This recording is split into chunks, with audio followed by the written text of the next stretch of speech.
Uy, hala! Ang babait naman nata nitong mga kasama ko ngayon. Teka mga idolo, napapadalas na to ah. Ngunit sa pagkataong to, nakakatakot naman nata itong mga kalaban namin dito. Na kung saan nga dito sa video to mga idolo, may makakalaban na naman kaming ulik ba? Tapos pati itong lalaking sumasabog mga idolo. Sinabayan pa nito ni Johnson, fake taxi ba? Papansin nyo ba mga idolo? Ang ganda naman nata ng skin ko, no? Pero ngayon pa lang aminin ko na mga idolo. Bago nyo pa mapansin ang lahat. Ang totoo nito mga idolo ay injector lamang itong gamit ko. Grabe ba? Wala naman kasi akong pambili ng ganyang kamamahal na skin na yan. Oo, dito nga sa video to guys, score na naman ako rito. Ano lang talaga, maayos yung magiging kakampi natin dito. Dahil alam naman natin na sa bawat laro talaga, nakasalalay ito sa laro din ng ating mga kasama. Napapansin ko lang kasi no, pag meron tayong mga kasama na pabigat sa laban, ay talaga namang madalas natatalo. Napakahirap naman talaga mga idolo no, kahit anong gawin mong ingat sa sarili mo. Ngunit yung kasama mo naman ay hindi ito maingat, ay talaga naman hindi maganda ang sasapitin nyo. Maganda rin naman pag naka-injector mga idolo. Kahit papano, ramdam mo ang pakiramdam na merong mga tunay na skin. Kagaya na lang nitong gamit ko ngayon mga idolo. Napakaangas naman talaga oh.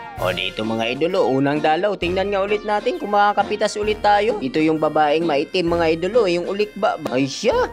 Saktong-sakto yung dating ko mga idolo. Kita ko yung ulikba na hindi na healthy. Okay rin naman Cormia mga idolo. Kiramdam ko lang ha at opinion ko lang ito. Okay rin naman siya. Basta mayroon ka lang kasamang maayos na tank din talaga. Mga kasama na hindi pabigat sa laban. Uy hala, muli ko na namang namataan ang ulikba mga idolo. Kaya nang makita ko ito, ipinalamon ko agad ng palaso. Nagbabalak ka pang tumakas ha, huwag ka kasing lumalim masyado. Oh, andito yung fake taxi ah. Teka lang, gagatutin mo ba? Gagatutin mo? O sige, papanain ko. Gatutin mo na. Sige, ano?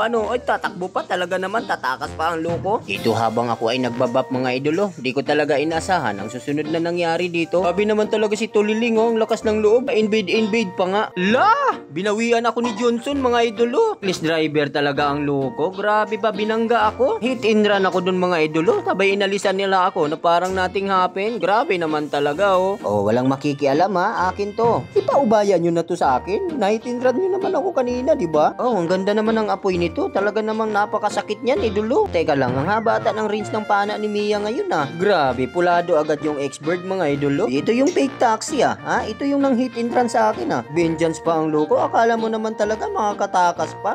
Gatutin mo. Sige, habulin mo. Sige, papaluapan ko ha. O sige, yan, tama yan, ganyan. O, di ba? Di nakabawi agad tayo. O, ini-invade mo ako kanina, di ba? O, ako naman ngayon, bilang ganti sa ginawa mo. Masyado mo na ata akong nilalapastangan eh, no? Abay, binangga na naman ako. Sabi ba, akala mo makakaisa ka pa sa akin? Sige, gatot, gukdin mo, gatot. Yan, tama yan. Napakaganda naman talaga ng sushi, no? La, pulado na naman ako. Grabe ba? O, ano nangyari? Bakit biglang dumilim yung screen ko? Yala, ako pala ay binawian na naman ng buhay. Grabe naman talaga mga kasama. Yung mahaba-haba na ata tong video ko mga idolo. Kaya agad na tayong humingi ng tulong kay Lord dito. Grabe ba Lord? Tulungan nyo naman kami Lord para matapos na ang laban. Ay nako talaga naman. Salamat. Wala man na nagkunti sa aming mga kalaban. Grabe naman talaga. Ang lakas ko talaga magkurmiya no. Dahil nga matagumpay kong nakuha ang Lord mga idolo. Kaya dito ay nagresulta naman ito sa aming pagkapanalo. Grabe naman talaga. Ang ganda ng rotation nyo. O ranking to mga idolo ha. Hindi ito creation camp lamang. Grabe naman kayo. MVP pa si Laila de Lima ha. Ba talaga pag-alagang-alaga sa dalaw mga idolo no? Sabi aminin man natin o sa hindi mga idolo. Ang sakit din talaga ng Laila ngayon.